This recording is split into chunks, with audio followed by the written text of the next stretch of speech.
Le podcast Athlète Entrepreneur, animé par Amélie Delebel, vous relate les différents parcours inspirants d'anciens sportifs ou sportifs actuels de haut niveau de différentes disciplines qui se sont tournés par la suite ou sont actuellement dans le milieu entrepreneurial.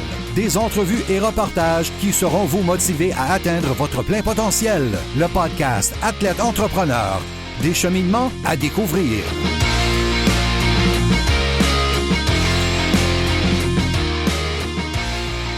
Bonjour à tous, ici votre hôtesse Amélie Delebel et je suis très heureuse de vous accueillir sur mon podcast Athlète Entrepreneur pour cet épisode 020. Athlète Entrepreneur est un podcast qui a pour but de motiver les athlètes ou anciens athlètes qui souhaitent se lancer en affaires. Pour cette émission, je discute avec Charles Fortier, un ancien joueur de basketball du Rouge et Or de l'Université Laval, ainsi que des défunts Kebs de Québec. Issu d'une famille d'entrepreneurs, il ne faisait aucun doute qu'il serait lui aussi un jour le patron. C'est ce qu'il a fait en 2009 en fondant Planica, un cabinet de services financiers avec 3 autres partenaires. En plus de son entreprise, l'homme de 6 pieds 4 pouces s'implique toujours avec l'Université Laval comme président des 2 clubs de basketball du Rouge et Or. Je vous laisse maintenant cette entrevue avec Charles Fortier. Bonne écoute! Alors, je suis présentement avec mon invité Charles Fortier, un ancien du Rouge et Or qui a lancé sa compagnie Planica il y a de cela 10 ans déjà. Alors, bien hâte d'en entendre parler. Alors, sans plus attendre, bonjour Charles, comment ça va? Bonjour Amélie, ça va très bien. Parfait, merci. Et donc, ma première question, en fait, c'est pour quelle raison as-tu commencé à jouer au basketball? Puis, quel a été, en fait, ton parcours? Mon parcours, moi, je suis un petit gars d'Abitibi, donc j'ai commencé à jouer au basket. Aujourd'hui, on commence à jouer au basket pas mal plus tôt que dans le temps. Fait que moi, j'ai commencé à jouer au basket en secondaire 1, ce qui était la norme, parce qu'il n'y avait juste pas de structure de basketball au mini ou au primaire. Puis la raison qui m'a amené vers le basket, c'est parce que j'étais un joueur de hockey qui avait eu des problèmes de santé. Donc, j'étais asthmatique, les arénas, ça commençait à être vraiment problématique pour moi. Fait que je me suis réorienté vers un autre sport. Je suis tombé littéralement en amour avec mon ballon orange, puis depuis ce temps-là, je l'ai jamais lâché.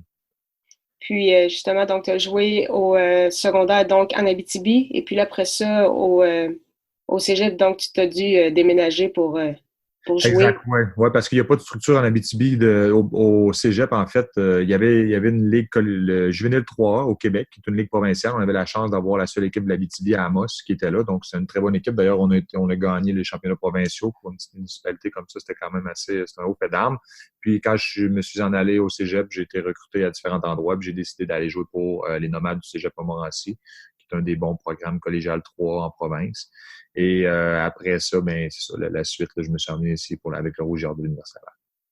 Parfait. Puis au cours de ta carrière, parce que là, après l'Université Laval, donc tu as joué pour la défunte équipe donc des Kebs de Québec.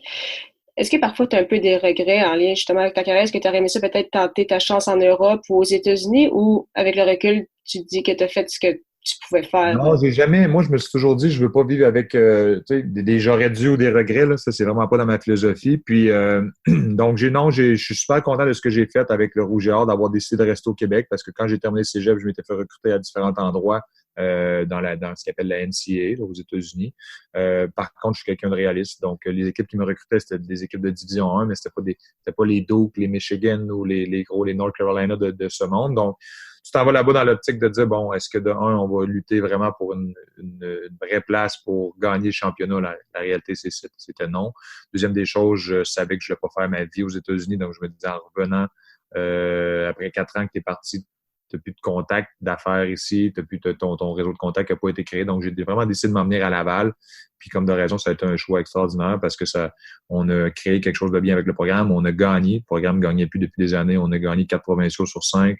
Ensuite de ça, les Kebs sont venus. L'avenue des Kebs, ça m'a permis de continuer à jouer. Puis, j'ai développé aussi un bon créneau d'affaires. Puis, aujourd'hui, je suis à mon compte. Puis, je suis impliqué dans plusieurs projets. Donc, ça m'a bien servi. Oui, justement, donc tu as lancé Planica avec des partenaires d'affaires en 2009. D'où est-ce qu'est venue cette idée-là? Parce que pour ceux qui ne savent pas, donc Planica, c'est en service financier. Donc, d'où est-ce que ça vient cette Moi, idée? j'ai étudié en administration des affaires. Donc, c'était soit la finance ou soit que je m'en allais dans une autre lignée, mais il n'y a pas 50 champs non plus, même si c'est quand même vaste là, le domaine de l'administration. Une chose est certaine, je voulais être à mon compte. Je viens d'une famille d'entrepreneurs, donc mon frère, mon père, ce sont des entrepreneurs. J'ai tout le temps été dedans, puis je suis quelqu'un qui travaille très, très fort, puis je me suis tout le temps dit que j'aime mieux travailler pour moi-même, pour mon entreprise, que de travailler pour les autres. Donc, j'ai fait 2 ans dans le domaine financier. pour aller chercher un petit peu d'expérience parce qu'à 25 ans, 26 ans, on ne se part pas nécessairement green dans ce domaine-là à donner des conseils sur la gestion de portefeuille puis toute la planification financière. Puis après ça, 2 ans plus tard, j'ai bien étudié le marché, ce que je voulais faire, puis j'ai décidé de partir avec justement à l'époque 3 autres associés. On a fondé carrément Planica en 2008. Là. Puis, est-ce qu'il y a eu des difficultés justement au cours de ce processus ou justement depuis les années, ça s'est quand même bien fait? Pour vrai, non, il n'y a pas eu de difficulté. Ça a toujours été, j'étais entouré de super bonnes personnes. J'ai eu des bons mentors. Les gens avec qui je me suis associé, c'était à l'époque, il y avait un conseiller, Fred Gauthier, qui était un conseiller de mon âge, qui était mon partenaire de développement pendant des années, puisque nous, on est très, très ciblés professionnels de la santé. Donc, on fait beaucoup de développement médecin, faculté de médecine de la province, puis médecine dentaire. Donc, Fred, ça a été mon compagnon de développement. Puis les 2 seniors, Robert Noël puis Jean-Denis, ont été des gens qui ont été super généreux, super ouverts. Ils nous ont aidés, puis ça n'a pas été trop long qu'on s'est mis à voler de nos propres ailes. Les seuls défis que j'ai, puis c'est même pas encore là des problèmes, c'est que c'est énormément de travail partir à son compte dans ce domaine-là. C'est un domaine où il y a beaucoup, beaucoup, beaucoup de roulement. Je pense qu'il y a une statistique qui dit qu'à peu près 95% des gens qui terminent qui terminent ou qui commencent dans le domaine que 5 ans plus tard sont plus là. Donc, il y a beaucoup de roulement. Puis après 10 ans, ben c'est sûr que je fais ça toute ma vie. J'adore ce que je fais, puis ça va très bien. Puis en plus justement de t'impliquer donc dans ton entreprise, tu t'impliques également donc encore avec le Rouge et Or. Tu es président des 2 équipes de basketball. Est-ce que c'était important pour toi justement de t'impliquer encore dans ton sport? Oui, moi, c'est important de m'impliquer, excuse-moi. C'est important de m'impliquer dans ce qui m'a amené dans la vie. Fait que je suis très, très... au Québec, malheureusement, puis je le dis souvent, puis c'est pas pour bâcher contre les Québécois, on a plein de belles qualités, mais dans le sport, entre autres, le côté, ce qu'on appelle aux États-Unis, qui est très fort, les alumni, donc les anciens, qui est redonné à son équipe, redonné à son programme, c'est quelque chose qui est très fort. Du côté francophone, c'est moins développé. On travaille fort là-dessus. C'est quelque chose qui existe moins. On va aux États-Unis, c'est incroyable. Il y a des programmes qui vivent pratiquement juste avec les dons des alumni, l'implication des alumni.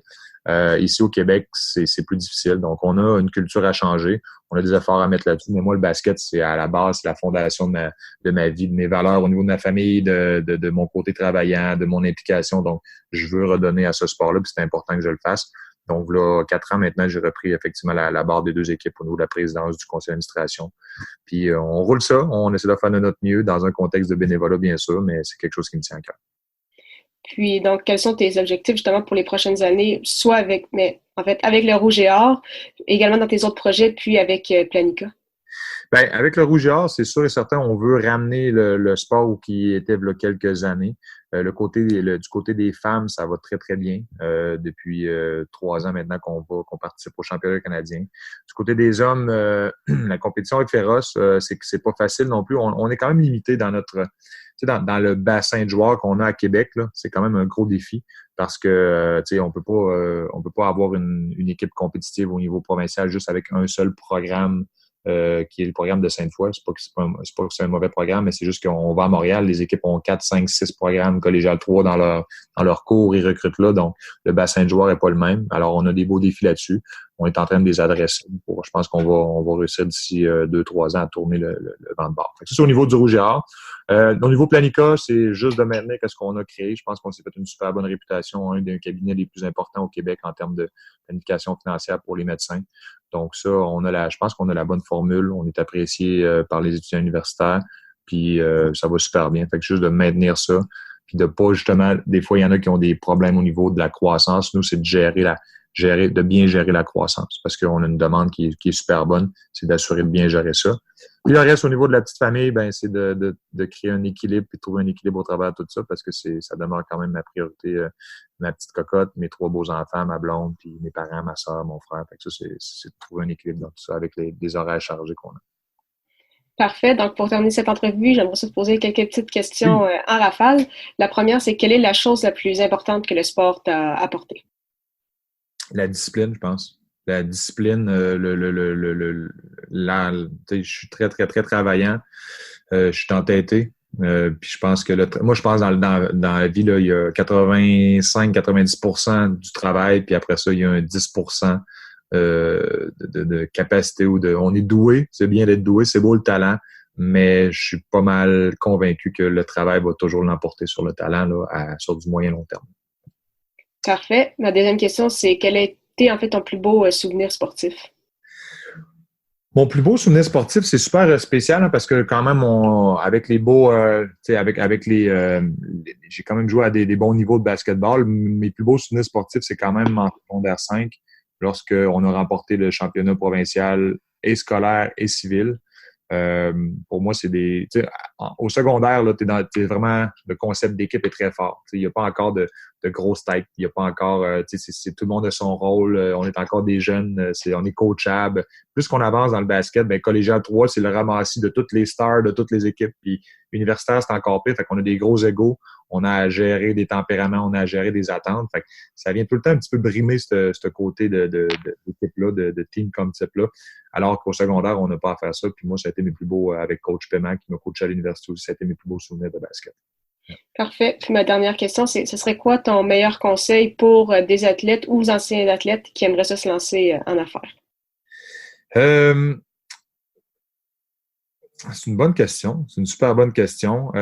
Il n'y a rien, moi, ça revient toujours un petit peu à la base que j'ai tantôt. Il n'y a rien qui se crée, il n'y a rien qui se perd, il n'y a rien qui se fait seul. OK?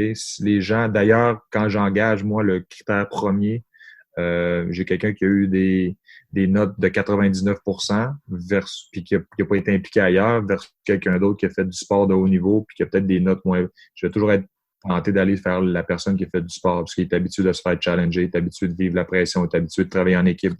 Donc, moi, je dirais toujours, se lancer en affaires, il faut vraiment, vraiment, vraiment se dire que c'est comme aller à la guerre. On recommence de scratch, tout est à faire. Donc, il y a une portion de travail qui est hyper importante. Après ça, écouter. Il y a des gens qui ont déjà pavé la route. Il faut écouter, il faut regarder qu'est-ce qui se fait. Il faut être coachable. Si on a ces 3 critères-là, donc travailler, être coachable, puis être intelligent dans nos choix, puis regarder qu'est-ce qui se fait, on ne peut pas se tromper, je pense, à ce niveau-là. Non, mais c'est parfait. Mais merci beaucoup pour ton temps, Charles. C'était vraiment très, très apprécié. Merci à toi, Amélie. Ça fait plaisir. Merci beaucoup encore une fois à Charles Fortier pour son temps et en souhaitant que vous ayez aimé ce 20e épisode officiel d'Athlète Entrepreneur. N'hésitez pas à consulter mon site internet ameliedelobel.com pour écouter tous mes épisodes de podcast et lire mes derniers articles de blog. À très bientôt pour une autre émission.